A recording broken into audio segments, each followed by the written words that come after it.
Bonjour, ici Manuel van der Straten. Alors, je suis coach en gestion du stress et prévention du burn-out. Et j'ai le grand plaisir ce soir d'interviewer le docteur Stéphane Résimond. Bonsoir, docteur Résimond. Bonsoir. Docteur Résimond, vous êtes spécialisé en médecine fonctionnelle et nutritionnelle. Et ce soir, vous nous avez fait une super conférence sur les clés de la perte de poids.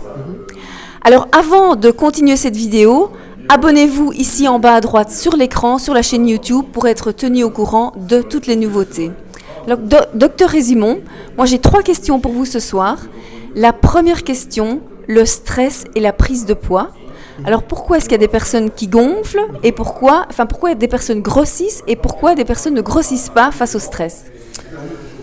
Alors, c'est un peu compliqué. Disons que le stress fait monter le cortisol au niveau du sang. Alors, le cortisol, lorsqu'il monte, a un effet fait monter la glycémie. On stocke plus le sucre. Également, le stress a un effet au niveau des neurotransmetteurs, changement dans les taux de dopamine, de sérotonine. Donc, sérotonine basse, on peut avoir des compulsions, on peut avoir des accès de boulimie. La dopamine basse, on peut avoir des assuétudes, ça peut être assuétude à des drogues, mais également au sucre, etc. Et donc le stress a des effets vraiment multiples, de hausse du cortisol dans un premier temps, mais de baisse du cortisol dans un deuxième temps, lorsque la surrénale est épuisée, qui est la phase préalable au burn-out. Et lorsque le cortisol est bas, de nouveau au niveau des centrales électriques sur les mitochondries, elles fonctionnent moins bien. Donc les éléments que l'on mange, au lieu de les transformer en énergie, on les transforme en énergie, donc on est fatigué, ça peut aller jusqu'au burn-out. Et si on ne transforme pas les aliments en énergie, on les stocke, on les transforme en graisse. Donc il y a plein de mécanismes différents qui peuvent expliquer pour certains. Il y a certaines phases du stress, on prend du poids, à d'autres phases, on maigrit. Et également, il y a un lien entre le cerveau et le cortisol. Le cortisol a un effet au niveau des neurotransmetteurs, ce qui explique des compulsions, des addictions qui peuvent naître.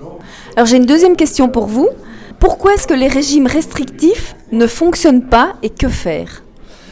Et c'est quoi d'abord un régime restrictif ? Un régime restrictif, c'est limiter ce qu'on mange. Donc en gros, c'est ce que beaucoup de femmes font toute leur vie. Elles passent de régime en régime en régime. Je vais faire régime dans 15 jours, je vais traiter mon régime à 10 jours. Et finalement, elles se restreignent pour du nourriture. Quand il y a une nourriture, elles ont faim tout le temps.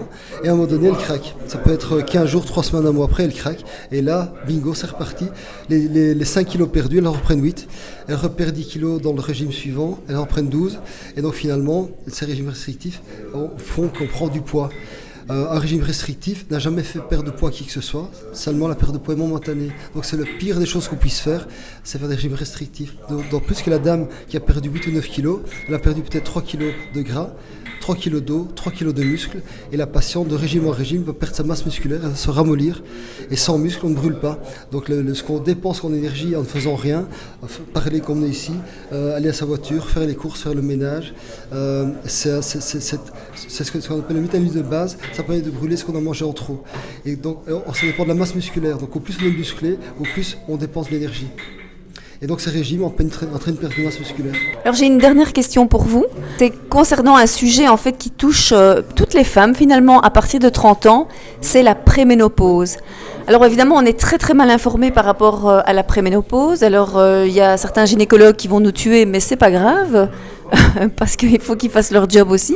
Et le problème c'est que en préménopause déjà, il y a des femmes qui gonflent et puis elles arrivent en ménopause et alors elles sont explosées. C'est au niveau du moral et au niveau de l'estime de soi une catastrophe. Qu'est-ce qu'on fait en préménopause ? Donc à partir de 30, à partir de 40 ans. Alors la préménopause, techniquement, c'est quand les ovaires commencent à décliner. Donc moins de synthèse d'œstrogène et de progestérone. Et en gros, ça commence à 30 ans, en effet. C'est à partir du moment où ça commence à diminuer. Et donc j'ai des patientes, j'en ai de temps en temps, qui sont ménopausées à 34, 35, 36 ans. Mais disons qu'en moyenne, la ménopause, c'est plutôt en moyenne vers 48, 50 ans. Mais la ménopause, c'est pas on-off. Un jour je suis bien, le lendemain je suis ménopausé. Il y a des déficits hormonaux qui se créent en prenant de l'âge, qui font qu'une dame de 35 ans peut déjà avoir les seins qui tombent, peut déjà avoir moins de libido, prendre du poids, la peau qui se relâche, perdre ses cheveux, simplement parce que ses oestrogènes baissent. Alors certaines femmes ont ont une chute de progestérone plus rapide que les œstrogènes. La progestérone, c'est l'hormone qui équilibre les œstrogènes, et lorsqu'elle baisse plus vite que les œstrogènes, on peut avoir une rétention d'eau. Et donc c'est typiquement des femmes qui, avant leur règle, commencent à avoir mal au sein, elles prennent 1 ou 2 ou 3 kilos, elles sont irritables, elles ont mal de tête, migraines de fin de cycle, elles ne savent plus dormir, elles deviennent boulimiques, elles dépriment. Et donc c'est simplement dû à une prédominance œstrogénique. Et donc simplement, le traitement est enfantin, il suffit de la progestérone naturelle, et dès le cycle suivant, tout est résolu. Et c'est une cause majeure, une progestérone basse, de prise de gras dans le ventre, de rétention d'eau, en effet.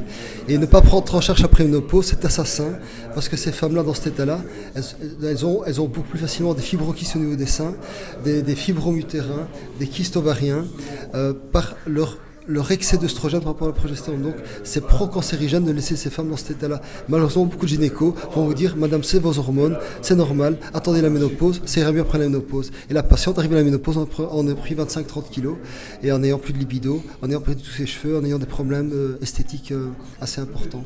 Donc la préménopause doit être prise en charge dès qu'il y a des signes cliniques. Il ne faut pas attendre la ménopause. D'accord. Merci beaucoup.